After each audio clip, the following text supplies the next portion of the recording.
In this video today we will be talking about the deadly war between Jamaican 6 boss Squash and Trinidad 7 President Prezzi. Please remember to like, subscribe and share.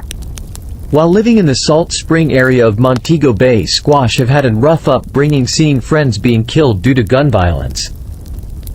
Squash had 5 siblings, all brothers, with his self-making 6. Out of all the killing of people close to him, the most gruesome of all that Squash have experienced the killing of 4 of his brothers, leaving him and fellow artist Bobby 6, which is also an artist. Being fed up of the hard life being the success of his music career, Squash along with fellow 6 members had turned to lottery scamming to earn an income to feed themselves and family, and also to purchase firearms to protect themselves from enemies in the bloody streets of Montego Bay. With the money Squash had earned, he was able to fund his music, which led to him accumulating various local hits such as Oh La La, Money Fever and Lavish, which all brought to his newfound fame. Since the breakthrough in the music industry, Squash and his crew had been traveling to various countries, but out of all the places Squash had visited, there was something about this one country that Squash had found great interest in. That country would turn out to be Trinidad. With his newfound love for Trinidad, Squash has made some friends, which you can say is not the best set of friends for him due to his violent and bloody past, but despite all that, Squash has managed to franchise his 6 gang to Trinidad, linking with artists such as the late Rebel 6, Wacko Don and Cayman 6, just to name a few. Making his entrance into Trinidad, Squash didn't know that he would have big rivalry with the 7 gang, which being led by popular Trinidad Don known as Prezzi.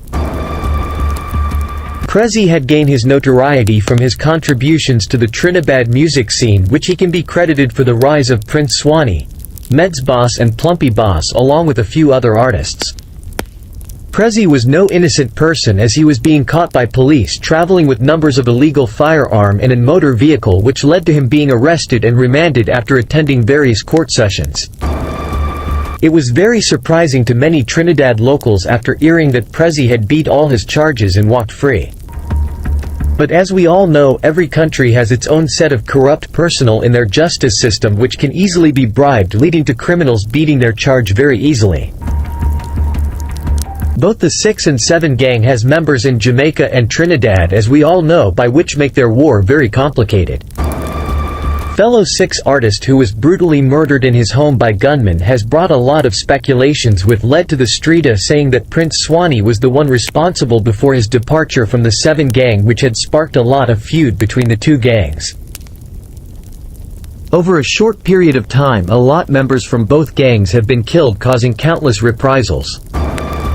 One of the latest killings by the 7 gangs was a fellow 6 artist, Wacko Don, who was on Instagram livestream singing a diss song aimed at 7 boss Prezzi.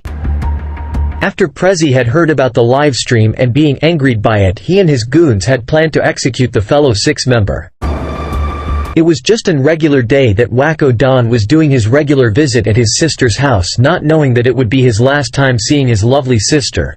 While outside chilling, Wacko was surprised by 7 members who made an unexpected attack with multiple high-power rifles, which they would ended up used to knock his lights out. After the falling of Wacko Don, many was left in shocked, especially 6 artist Cayman 6, which was to many surprised was the one who actually sung but the live stream by Wacko Don was to only promoted it. We are going to shed light on a specific attack that was placed on Cayman 6 that was supposed to have him get his lights knocked out. It was on regular sunny day when Cayman and his fellow 6 members was traveling in a car on the highway when were ambushed by men from the 7 gang with rifles, which had left some of Cayman goons shotted up after he managed to leave the car as it had crashed during attack, which allowed the artist to make his escape as he sprinted breathlessly into a neighboring community beside the highway. Days after the attack, 7 members had made numerous social media posts mocking Cayman 6 over the attack, which left his friends being shotted up.